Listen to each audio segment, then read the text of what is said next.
We're back. We have one more thing I would like to teach you about the applique block in month 6, and that's actually how to do the Terrified Quilter Stitch applique. What I'm going to do here is show you step 1 through whatever in order to complete 4 of these blocks. Okay, you're going to do this block 4 different times. Now I am demonstrating a quilt as you go method for those of you that are going to hang around after we have all the parts to the quilt and quilt it with me. If you're sending it to a long armor, you do not have to put this batting on the back of it, okay?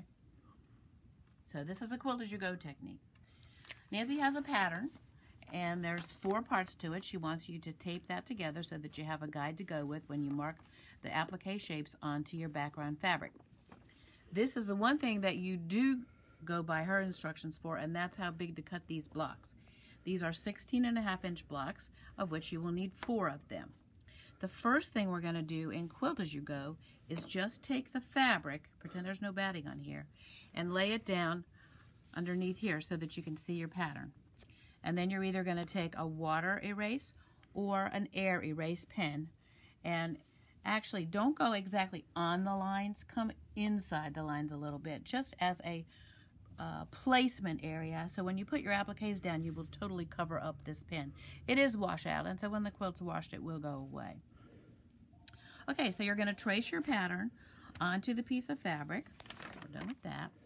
We're going to put a little 505 on a very low polyester bat, which is, this is Quilter's Dream Request, one of the lowest battings that you can get in the industry. We just want something that our quilting stitches can hang on to. And I'm actually, I don't know if you can see it very well, but this block has actually been quilted.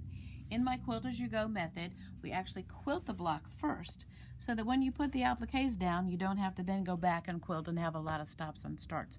Truly quilt as you go. Okay, so how are we going to quilt it? We're going to draw that line that you drew from here to here. That one gets done first, and it's just a machine row of stitching. I put the length on 3.0. So it's a little bit longer, so it looks a little bit sweeter, a little bit of a dimple stitch for quilting. And then I did that with my walking foot going down center needle. Notice this little fella over here. He's called a quilter's bar. I want to quilt every 1.5 inches coming out this way and coming out this way. If you take a guide, or actually on your machine it shows you 1.5 inches, and make sure that you have 1.5 inches from center needle to this bar, because he goes back and forth, okay? What happens is, I've stitched this line. If I go ahead and put the quilter's bar right here on the previous line, I don't have to keep marking them all the way out. And I go out this way, and then I turn it around and come out the other way until you have quilted your entire block at 1.5-inch intervals. Okay, we are ready to do the last little practice thing that we did, and that was to make the stems. The first thing that's going to go down on here are the stems, and then you can see that we're kind of going to tuck flowers and all that kind of stuff underneath the stems. All I did was glue the stems down, and now we have your appliques ready to go. You did your turn under edge. We have not talked about one other little thing about paper. I'm going to show you just a little leaf here that's ready to be appliqué down, but it still has paper in it. What I do with freezer paper is just scratch it just a little bit in the center, and then just come back around.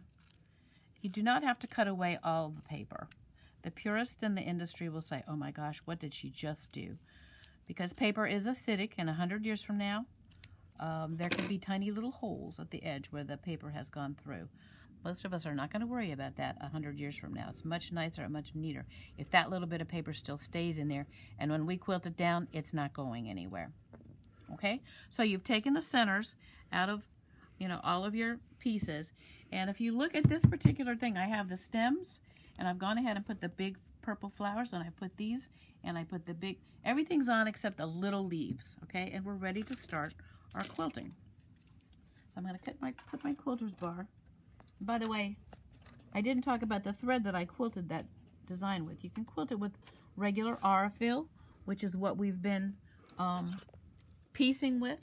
You can take this. This is a good trick right here. How to pull out the quilter's bar straight out. Good lesson. And I decided though that I wanted to give my quilt a little shine. So I actually did my quilting, and I'm going to do most of my quilting, as far as I know, with my machine embroidery thread. It's a polyester, 100% polyester. It's a 50 weight, and it has just a little bit of shine to it, and that's probably what I'm going to use to quilt most of my quilt. You could go ahead with Aurifil 50 weight. This looks shiny, but it's 100% cotton. You could also quilt with this, so the lines could have been done with that as well. Now, the secret to the Terrified Quilter stitch is you take out your blue tip or your red tip needle, whatever you have had in there for your regular quilting. These are 11s and 14s. And we're going to go into a new needle that a lady named Sharon Pedersen talked to me about back in 2008. It's actually a size 60/8. And if you're talking 11-14 language like we were in Janome, it's a much finer needle. And that's the success to this particular form of applique. You will not see any needle holes, but you have to then also use a very, very fine thread because the eye of the needle is not as large. So what I have in here is my mono poly, which is also polyester, 100%, very fine. If you have the old nylon, okay, that we used to use for, throw it away, okay, because that turns yellow, but this polyester will last much longer than we will. And I am actually using a zigzag stitch, and I put, if you're coming to quilt to the sit and sew, you will get an extra handout for this. If anybody doesn't have one, I also have it in PDF form, and I can send you one. We're going to take and put our stitch width and our stitch length at 1.5. And the first thing I'm going to do, nothing has been sewn on here. All of these are simply just glued, okay? I'm going to start, and I'm just going to do a little bit of the flower for you. Okay, now this, we want her to auto lock when she starts off, and I'm going to start off at an easy spot, like right there. Do a needle down, needle up, pull up your thread,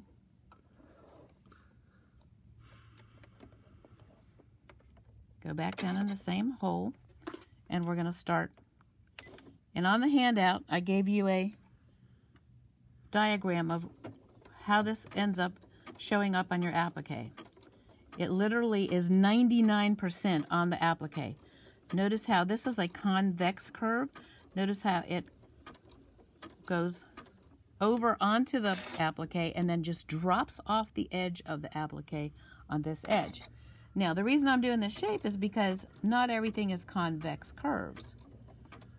And every time I put in the handout, anytime that you have to pivot, you sink your needle down in and pivot. Now, I'm starting to do what's called a concave curve.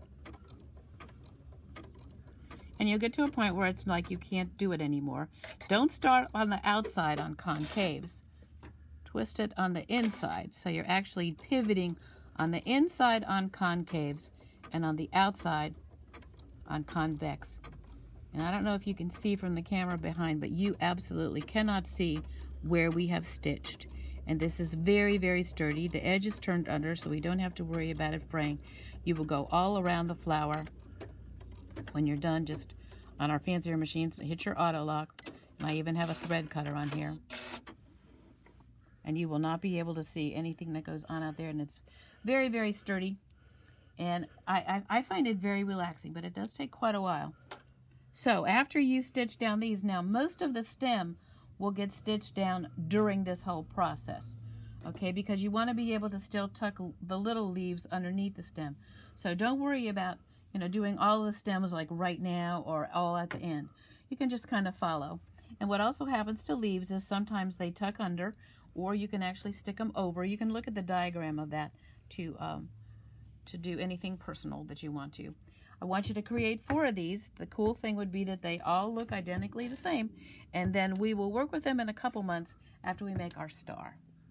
Okay? Enjoy the Terrified Quilter Stitch. Bye-bye.